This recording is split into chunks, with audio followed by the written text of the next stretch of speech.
இந்த காலத்துலலாம் ஒரே ஒரு வைஃப கல்யாணம் பண்ணிக்கிட்டு சமாளிக்கிறதே பெரிய விஷயமா இருக்கு அப்படின்னு ஆண்கள் புலம்பிட்டு இருக்கிற டைம்ல 8 மனைவிகளோட தன்னுடைய தாத்தா ஒரே வீட்ல குடும்பம் நடத்தியதா எம்.ஆர். ராதாவின் பேரன்கள்ல ஒருத்தரான வாசு விக்ரம் அப்படின்றவர் சொன்ன விஷயங்கள் சோஷியல் மீடியாக்கள்ல இப்போ வைரல் ஆகி வருது. சென்னையில பிறந்து வளர்ந்த எம்.ஆர். ராதா, அதாவது மெட்ராஸ் ராஜகோபாலன் ராதாகிருஷ்ணன், 1930வது வருஷத்துல இருந்து 1980 வருஷம் வரைக்கும் கிட்டத்தட்ட 50 வருஷங்கள் சினிமாவுல நடிச்ச லெஜெண்டான நடிகர். ஏராளமான தத்துவங்களை நகைச்சுவை உணர்வோடு வெளிப்படுத்துறதுல வல்லவர். சினிமாவுல பிஸியான நடிகரா வலம் வந்த இவர் மேடை நாடகங்களுக்கு எப்போதும் முக்கியத்துவம் கொடுக்கிறவர். எம்.ஆர். ராதா தன்னுடைய 10வது வயசுல இருந்தே மேடை நாடகங்கள்ல நடிச்சிட்டு வராரு.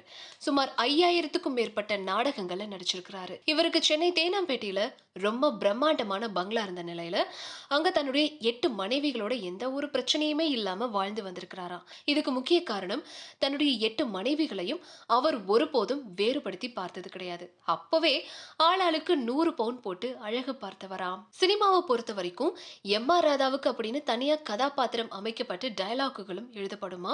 அவ்வளவு முக்கியத்துவம் கொண்ட நடிகரா கொடிக்கட்டி பறந்தவர். சிவாஜி கணேசன், எம்.ஜி.ஆருக்கு வில்லனா எக்கச்சக்க படங்கள்ல நடிச்சிருக்கிறாரு.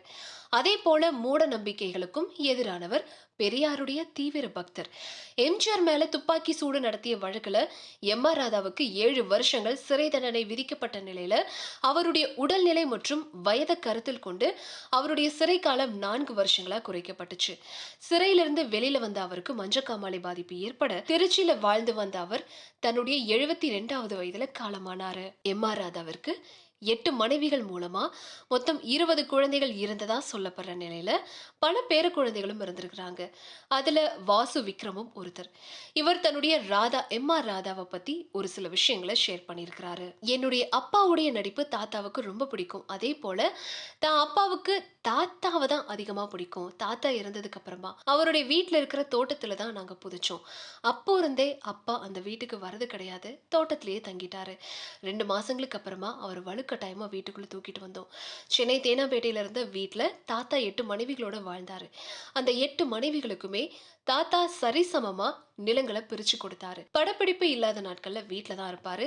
பேர குழந்தைகளோட தான் டைம் ஸ்பெண்ட் பண்ணுவாரு. ஆனா அவருக்கு நாங்க யாருடைய மகன் அல்லது மகன் அப்படின்னு தெரியாது. நீ யாருடைய பையன், யாருடைய பொண்ணு அப்படின்னு எங்க கிட்டதான் கேட்டு தெரிஞ்சுக்குவாரு. அதுக்கப்புறமா எங்களை எல்லாம் தூக்கி கொஞ்சுவாரு. எல்லார் மேலையும் எந்த ஒரு பாகுபாடும் இல்லாம பாசத்தை காட்டினவர் தான் என்னுடைய தாத்தா அப்படின்னு உருக்கமா பேசியிருக்கிறார்.